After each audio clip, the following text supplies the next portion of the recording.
కోటప్పకొండ తిరునాళ్లకు సంబంధించి ఏపీఎస్ఆర్టీసీ భక్తులకు కల్పించిన రవాణా సేవలు అంతంత మాత్రంగా ఉన్నాయని ప్రయాణికులు తీవ్రంగా విమర్శిస్తున్నారు. సేకరించిన వివరాల ప్రకారం కోటప్పకొండ భక్తులతో కిటకిటలాడుతున్నాయి.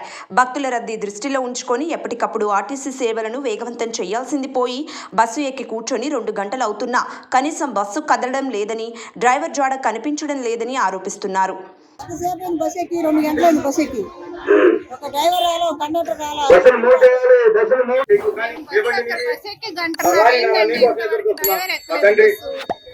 మినిమం బాధ్యత లేదు.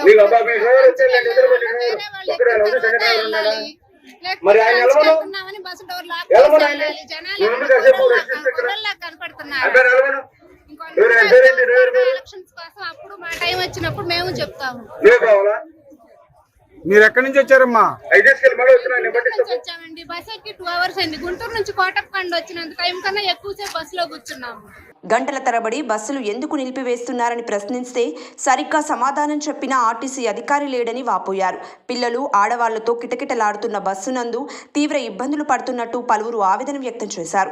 మహిళా ప్రయాణికులు ఆర్టీసీ సేవలపై అసహనం వ్యక్తం చేయడమే గాక మరీ ఇంత నిర్లక్ష్యం పనికిరాదని తిట్టిపోశారు. మండుతున్న ఎండలో ఇలా గంటల తరబడి బస్సులో కూర్చోవడం ఎంతో ఇబ్బందిగా ఉందని ఆర్టీసీ సేవలపై ఆగ్రహం వ్యక్తం చేశారు. కేవలం మీడియా పరంగా ప్రకటనలకే ఆర్టీసీ పరిమితమైందని, భక్తులకు సేవలు అందించడం నిర్లక్ష్యంగా సిబ్బంది వ్యవహరిస్తున్నారని తేటతెల్లమైంది. వీఐపీ బస్సుల్లోనే పరిస్థితి ఇలా ఉంటే ఇక సాధారణ బస్సుల్లో ప్రయాణికుల పరిస్థితి ఎలా ఉంటుందో ఊహించుకుంటేనే భయం వేస్తుందని భక్తులు ఆరోపించారు.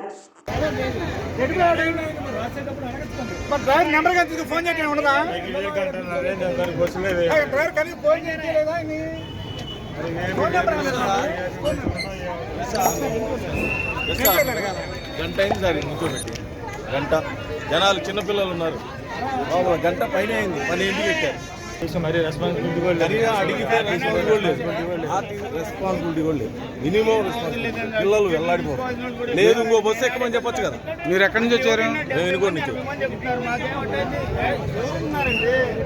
విఐపి బస్సులకి ఇలా ఉంటే పరిస్థితి సార్ ఎట్లా? మామూలు పరిస్థితి, మామూలు పరిస్థితి.